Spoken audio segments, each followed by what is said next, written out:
Bienvenue dans ce débat Convainc-moi. Je vous en parlais à l'entame de cette tribune Matin d'Éden. Dans ce débat de ce jour, nous nous permettrons un enseignement de socio-anthropologie sur de la fête dans l'ère culturelle à Diatado.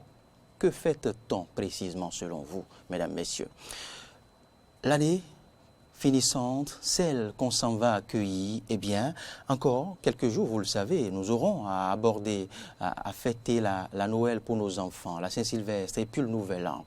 Et puis, euphorie, psychose et stress sont le quotidien de plus d'un. Euphorie parce que la joie d'accueillir, nous partageons de manière ambiante la joie d'accueillir cette nouvelle année.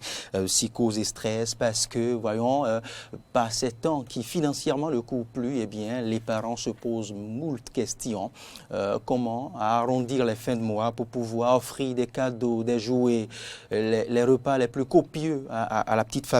Et sont cela autant de questions qui taraudent les Béninois par ces temps d'avant-veille des célébrations de fêtes de fin d'année. Et puis, ce qu'il nous faut comprendre, ce que c'est que la fête, la socio-anthropologie de la fête, eh bien, nous avons prévu pour vous, nous recevons pour vous, devrais-je dire, le socio-anthropologue, maître de conférence des universités de Camès, Raymond Assogba, ce matin. Bonjour, professeur.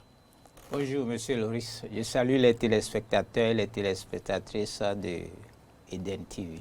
Et merci d'avoir accepté notre invitation. C'est tout le plaisir pour moi. Selon vous, est-ce judicieux de s'intéresser à la socio-anthropologie de la fête? Oui.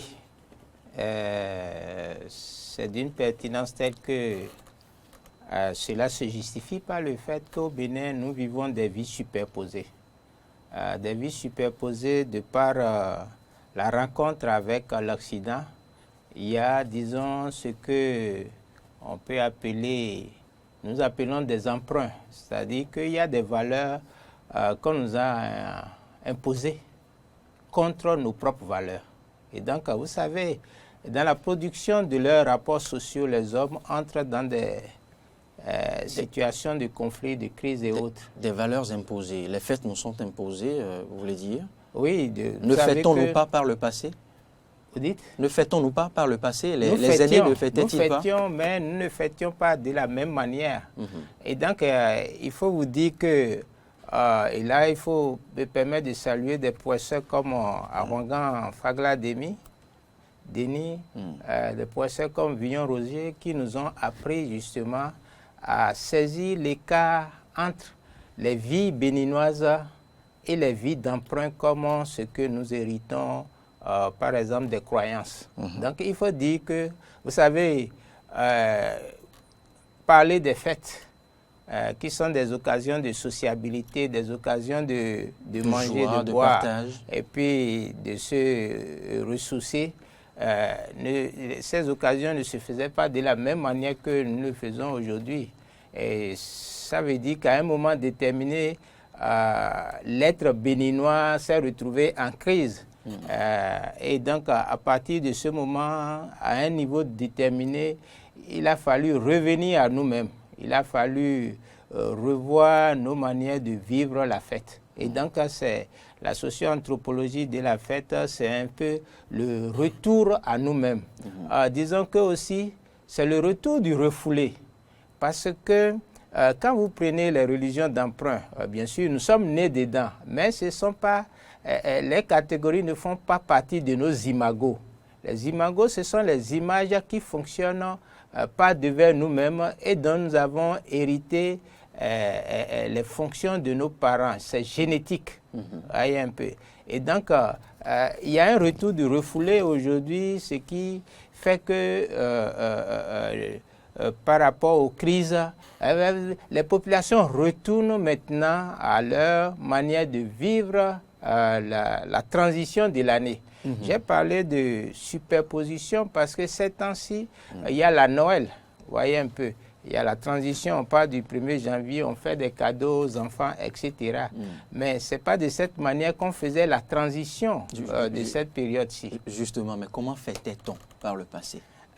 Disons que pour cela, il y a la problématique de la langue. Et quand on dit « oui », Et bon, c'est le cycle. Le cycle.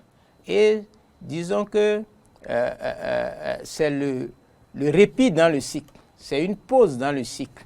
Parce que on sait que par rapport à ce cycle, depuis la célébration des Terudu, vous voyez un peu en traversant la phase du zoo et les activités, on sait que cette année-ci, l'homme fait face à certaines crises de personnalité.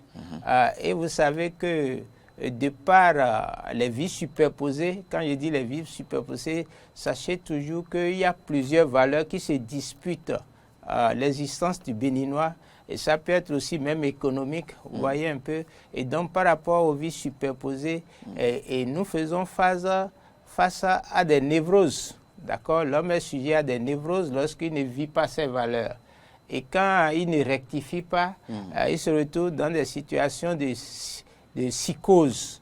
Et la psychose donc va vers des comportements de violence, des comportements d'écart à la norme.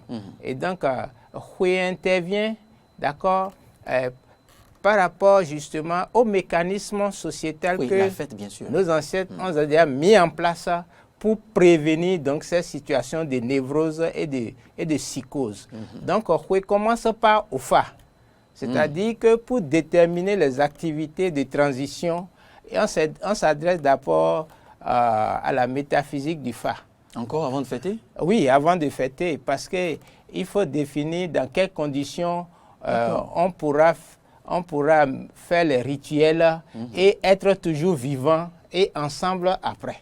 D'accord. Oui, on le fait. Et il faut savoir sous quel dougan. C'est-à-dire, si vous voulez, les dougans, ce sont un peu des théories, des théories à partir desquelles on saisit les gestes qui doivent convenir et qui doivent assurer à l'être la régénération. Comment expurger de soi le trop-plein de tension et comment donc se ressourcer son être. Donc on s'adresse à Ofa qui va définir donc les vaudous, c'est-à-dire les énergies bienfaitrices qui doivent permettre en fait à tous de faire la transition. De bien aborder le Houé. Voilà, donc c'est comme ça on le faisait. Et on utilise, il y a des plantes qui sont utilisées et qui ont des fonctions déterminées pour assurer à la collectivité et aux individus la sauvegarde de leur, disons, de leur vie intrinsèque, la sauvegarde de leur unité de conscience. D'accord? Par exemple, vous savez que même dans ces vies superposées, dans le temps, nous faisions les kaletas. La jeunesse faisait les kaletas. Et ce que nous ne savions pas est que c'est la socio-anthropologie, moi, qui me permet aujourd'hui de découvrir en fait ces mécanismes qui ne coûtaient pas des milliards, d'accord, mais qui assuraient des fonctions qui dépassent les milliards. Vous prenez le 2 ans pour faire les kaletas. Nous faisions les huttes, les abris en fibres de palmier, d'accord, et c'était les fibres de palmier aussi qui habillaient le kaleta, d'accord. Mais est-ce que vous savez que le 2 ans a des fonctions déterminées, d'accord, d'empêcher l'éparpillement des énergies et en même temps de protéger ce qui l'entoure contre les énergies extérieures. Vous voyez. Et ça, ce sont des variables de gestion de l'environnement et des individus à assurer justement dans ce que moi j'appelle la pensée vaudou. D'accord? Et donc la socio-anthropologie permet donc de requérir aujourd'hui, vous voyez, ces cadres de pensée pour ramener justement les Béninois à leur simple expression de financer leur suivi dans la vie à partir des mécanismes que les ancêtres nous ont transmis et qu'il faut transmettre aux jeunes pour que les crises économiques ne les tuent pas. Alors, le Houé, hier, c'était ce que vous venez de décliner. Oui, le Houé. Ou la fête. Oui, c'est ce que vous venez de décliner. Il faille interroger l'oracle. On dit Houé. On dit Houé, c'est la fête. Maintenant, là, et c'est ça la particularité des langues à ton. Vous voyez un peu, de Houé. maintenant vient à Houé. Donc ça veut dire que pour faire la transition, vous voyez, il faut partir de la maison. Et pour partir de la maison, donc, il faut rétablir. Parce qu'en fait, lorsqu'on dit la fête, ce n'est pas seulement le manger, le boire. Non, ce n'est pas s'enivrer. Ce n'est pas aussi forcément se coudre de nouveaux habits. Non. En fait, il faut régénérer les cellules du corps et régénérer les cellules de la maison. Vous voyez un peu. Donc, ça commence par le réceptacle de la vie ensemble qu'est la maison. C'est ce que nous appelons... Oui, mais ce mécanisme n'a pas complètement disparu, professeur. Non, ça n'a pas disparu parce que... De nos jours, même de nos jours. Parce que les parents continuent de coudre de belles tenues à leurs enfants. Oui, on nettoie complètement. Ça, c'est l'extraversion. C'est l'extraversion. C'est l'utilisation de notre ignorance par le capitalisme, international qui nous constitue en des consommateurs justement des produits manufacturés. C'est-à-dire que, vous voyez, la colonisation, en nous imposant de payer des impôts, donc pour nous apprendre à entrer dans les rapports marchands, vous avez vu, au lieu de nous laisser disposer de notre richesse, de notre pouvoir d'achat, il nous a conditionné maintenant à utiliser l'argent non pas dans une destination propre à reproduire notre système de vie, mais à entrer, vous voyez, dans la production des industries de France et donc assurer la main-d'œuvre occidentale d'être toujours... Oui, mais quoi qu'on dise, professeur... Il faut comprendre ça. Oui, c'est pourquoi on paye de nouveaux habits, on paye ceci, et puis il y a les babioles, etc. Ce qui fait qu'après le 31 décembre, les familles sont dépourvues. Oui, mais quoi qu'on dise, professeur, on ne peut célébrer, on ne peut faire la fête, on ne peut, je dirais, aborder le Houé-Doudou sans la moindre dépense. Non, mais justement, c'est ce qu'il t'explique. Que ce soit aujourd'hui comme hier. Je parle des vies superposées, ce sont des systèmes superposés. D'accord? Et donc aujourd'hui, savoir d'avoir une conscience claire du choix judicieux qu'il faut proposer à la population. Parce que dans ce clair-obscur, beaucoup ne se retrouvent pas et ils sont prisonniers justement de l'économique. Vous voyez, c'est ça qui amène les gens à voler l'argent de l'État, à tricher, etc. Donc, si on revient à nos valeurs, c'est ce que je t'ai dit, on commence donc par refaire, disons, la personnalité morale de la maison à partir des vaudous qui sont dans la maison, à partir de tout ce qui est lié à ceux qui ont leur fa, vous voyez un peu. Et donc, en le faisant, vous voyez, on permet de traverser cette période-ci de manière à faire l'économie des névroses. Parce que justement, si dans la maison, la femme n'est pas équilibrée, si elle est névrosée, refoulée, vous voyez, elle commence par avoir des comportements psychotiques. C'est ça qui l'amène parfois à traverser la maison, comme on dit en fond, et nada fogui. Vous voyez un peu, il n'y a pas que ça. Et dans une situation de crise économique, de récession et puis de compression de l'emploi, l'homme qui ne peut pas acheter d'épargne à sa femme, il se retrouve dans une psychose, vous voyez un peu, qui est une violence qui détruit le mental et amène des crises dans les foyers. Donc, vous parlez souvent de prévenir, ou bien les gens crient au viol, des gens crient à la violence faite aux femmes, ou bien la violence des femmes faites aux hommes. Donc, en fait, c'est par l'incapacité de la société à assurer le pouvoir d'achat pour permettre de faire face à ces situations de crise. Avant, les sociétés capitalistes qui étaient implantées ici faisaient des étrennes à la fin de l'année. Aujourd'hui, on ne fait plus des étrennes. Donc, ça veut dire même que le système capitaliste même qui a mis en place, vous voyez, la consommation de biens importés, est conscient que dans ces situations-ci, il faut donner un appui au pouvoir d'achat. Vous voyez un peu. Et dans les sociétés, on ne le fait plus aujourd'hui. Il y a des sociétés qui reçoivent les enfants des travailleurs, vous voyez un peu, pour leur donner un peu plus de joie. Mais ça ne se fait plus aujourd'hui. Ça se fait par endroits, dans certaines structures encore. C'est pourquoi revenir à nos variables, des joamons culturels, comme parce que quand tu parles du Houé, tu viens maintenant, on ira après au Huitano. Mais restons au niveau toujours du Houé. On quitte le Houé pour venir à Houé. À Houé, là, il y a, vous savez comment on appelle la femme? C'est elle qui est la base de la sociabilité. Donc, on dit Nyonou Houé. Nyonou Houé. Donc, c'est la femme, ce que le blanc appelle le sexe. Vous voyez un peu. Mais là, quand on dit Nyonou Houé, quand on se réveille, c'est déjà avec ça qu'on dit Houé au fond d'Aguia. Quand on dit Houé au fond d'Aguia, il y a la maison, mais il y a la femme. Est-ce qu'elle est équilibrée? Est-ce que elle a été quel est le lien avec le Houé fait? Oui, ça va avec. Ça va avec. D'accord?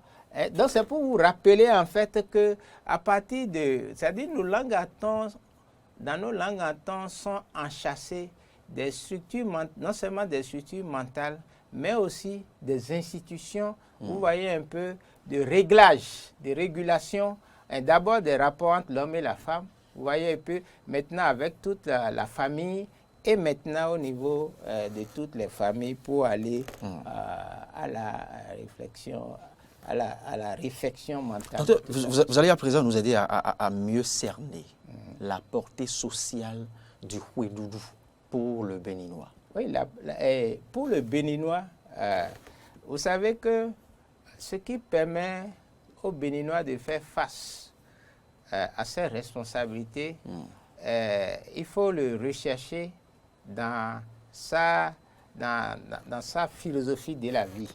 D'accord?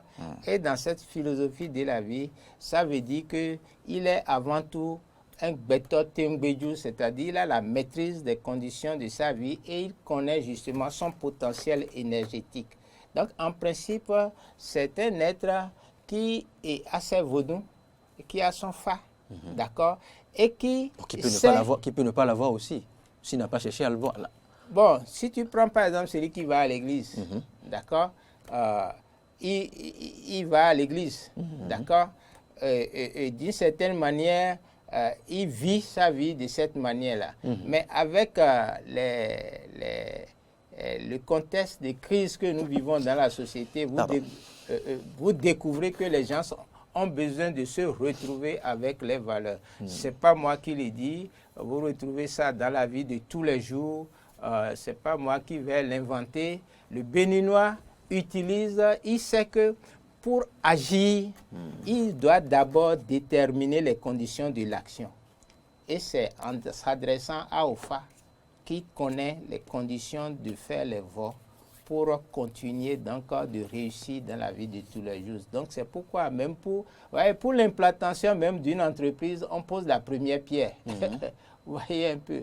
Et donc quand on le fait là, la pierre qui est là, c'est un vaudou qu'on implante. D'accord?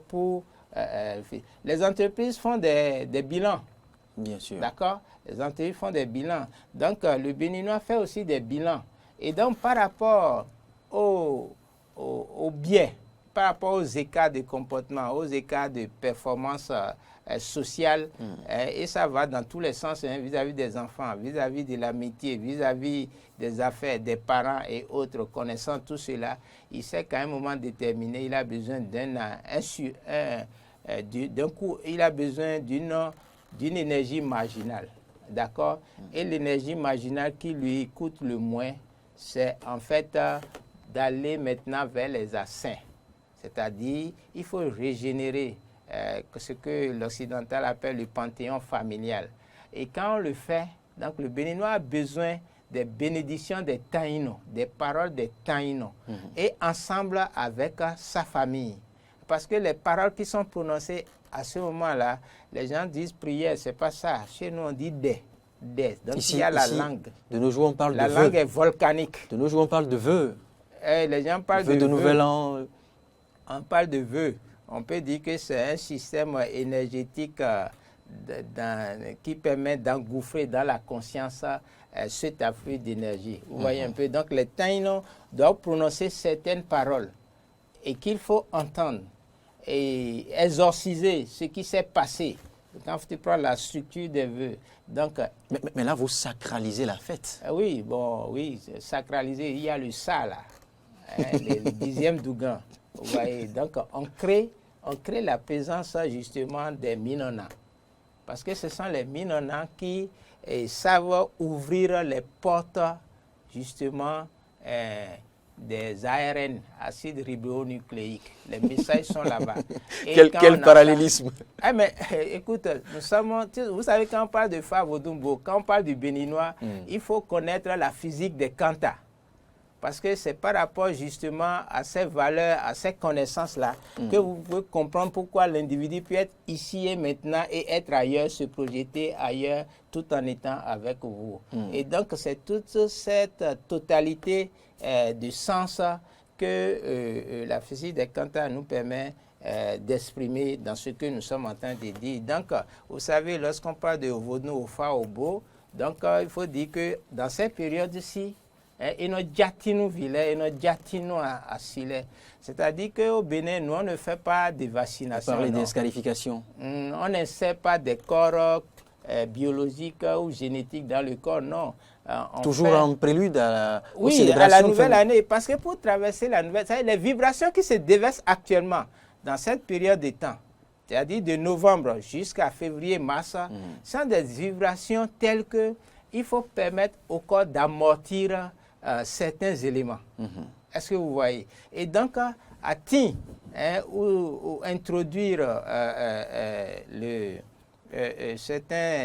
certains corps végétaux transformés d'une certaine manière dans le corps humain, lui donne justement le potentiel d'équilibre, d'accord, pour traverser cette période-ci. Ce n'est pas en fait la ligne du 31 au 1er, mais non, ce n'est pas ça.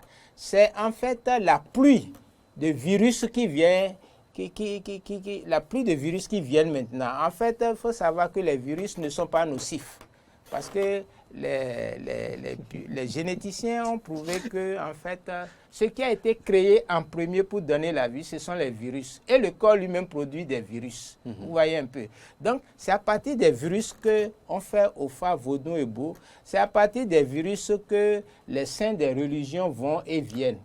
Pour faire un bref point, professeur Raymond Assogba, la fête, le Hui, ou la célébration, comme on le dit, le Huidoudou, est beaucoup plus profond. Le Huidoudou est beaucoup plus profond que les plats, les belles tenues que nous, dont nous avons en fin d'année. Voilà. C'est une escroquerie en fait. La fête dans la tradition à Diatado, ou dans l'ère culturelle fond, eh bien, a une portée endogène, a une portée sociale. Il faut dire que la fête a été copiée sur ce que la Diatado fait. On va te parler de institution sociale. On dit le social. C'est les Français qui parlent, ils disent c'est social. Vous voyez un peu. Donc, en dessous du social, en fait, il y a ce que je viens de t'expliquer en termes génétiques, en termes de particules de la physique des kantas. Est-ce que vous voyez un peu? Et il faut comprendre qu'en fait, ce n'est pas que nous ne mangeons pas, mais ce sont les vors. Quand on fait les vors, quand on a tué, quand on a sacrifié, quand on a fait les sacrifices, parce que les sacrifices, ce n'est pas seulement les animaux qu'on sacrifie, il y a des préparations, d'accord, végétales qui sont faites, vous voyez un peu. Et donc, c'est à ces occasions qu'on mange. Et ce qu'on mange, c'est en fait, ce qu'on mange, on lui attribue en fait une charge énergétique et supplémentaire, d'accord? Parce qu'on ne mange pas que les biens physiques, d'accord? La destruction de biens physiques. La fête, ce n'est pas seulement la destruction de biens physiques, c'est aussi la consommation des bénédictions. C'est la consommation des molécules. C'est aussi des énergies, des vibrations. Voilà, les énergies. Et ce sont les taïnos qui les prononcent. C'est important parce que les couilles des femmes, là, vous voyez, c'est ça qui justement régule. Professeur Raymond Assogba, nous n'allons quand même pas tous nous retourner au village et aller interroger nos taïnos avant de fêter le nouvel an. Mais alors, dans nos Kajibi à Cotonou et à Calavi, où trouver les taïnos alors pour nous transmettre toute la... Le mot que vous avez utilisé aujourd'hui, visite, non? C'est le moment des visites. C'est le moment, c'est-à-dire il y a un brassage au niveau des familles. Et parce que vous voyez, il y a une accélération. Lorsque tu rencontres ton frère, ta soeur, etc., lorsque vous vous retrouvez, il y a un égrégore qui descend. Vous voyez, bon, en fait, les tracasseries de la vie, justement, font oublier cela. C'est pourquoi en cette période-ci, chacun se fait fort, justement, de retrouver son sang. Parce que c'est le sang qui ouvre. C'est le sang qui ouvre, en fait, la nature de la qualité de l'énergie qui est propre à ton nom de famille et à votre nom de famille. Vous voyez un peu. Donc, il ne s'agit pas de... Parce que l'atmosphère sociale générale, vous avez vu, il y a plein d'accidents et autres, parce que les vibrations sont tangentes.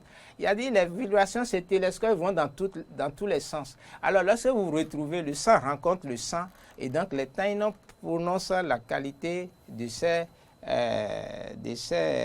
la qualité d'ouverture de ces vibrations dont on a besoin. Donc, le nom de famille intervient dans ça comme une formule mathématique justement d'accès des membres de la collectivité à ce qui vous appartient, à ce qui vous va permettre de renforcer votre être et donc en fait d'exister et de faire les travaux des champs. Parce que, en fait, il ne faut pas regarder. En ville, nous vivons de ce qu'on produit dans les zones rurales. Donc, en fait, ça s'accomplit parce que surtout, eux, ils se préparent à faire les travaux de débroussaillage. Vous voyez, pour les prochaines semailles. C'est ce qu'il faut voir.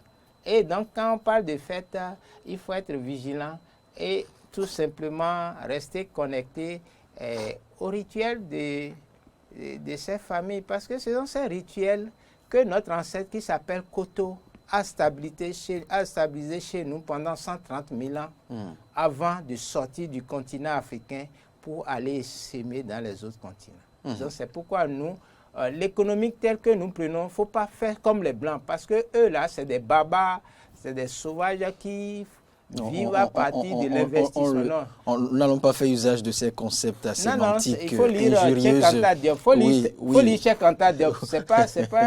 C'est pas une insulte, non.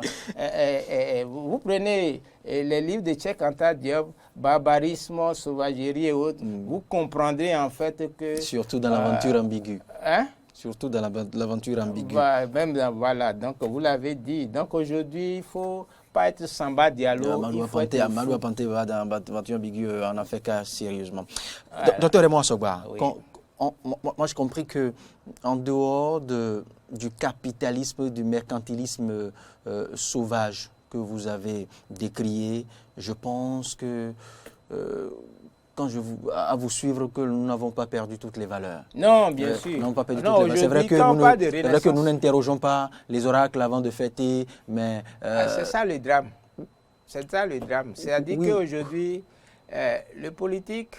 On a instauré, par exemple, le TOFA, tu vois un peu. Le politique préfère écouter la Banque mondiale et les FMI. Vous voyez un peu. Et donc, cela crée justement... un manque à gagner pour toute la nation.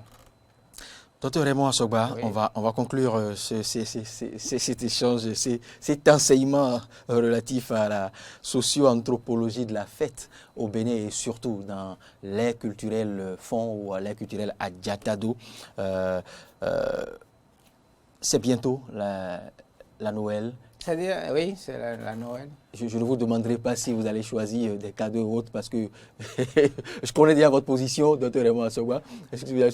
Mais les enfants en ont quand même besoin. C'est vrai que nous aurons une autre tribune pour nous prononcer sur les types de cadeaux et comment opérer les choix de cadeaux. On va le faire avec des psychopédagogues et des sociologues. Non, le rôle du père de famille. Mais vous ne nous direz pas quand même que parce que c'est du mercantilisme, parce que c'est proposé par les autres qu'il faille priver les enfants de cadeaux à la Noël. Qu'il faille priver les enfants de belles tenues.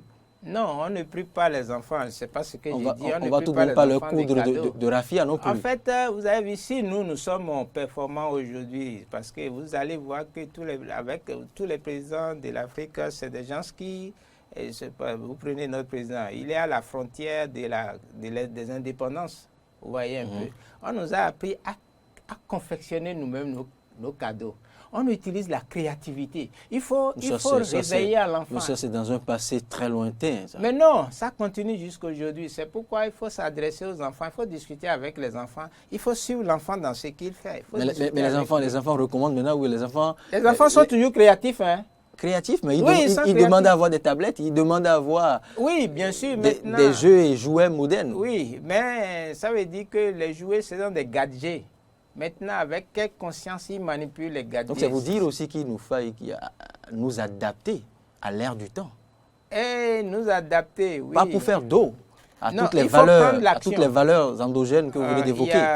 Il y a Cheikh Anta Diop. Moi, ce qu'il faut retenir dans ce qu'a dit Cheikh Anta Diop, c'est qu'il faut reprendre l'initiative historique.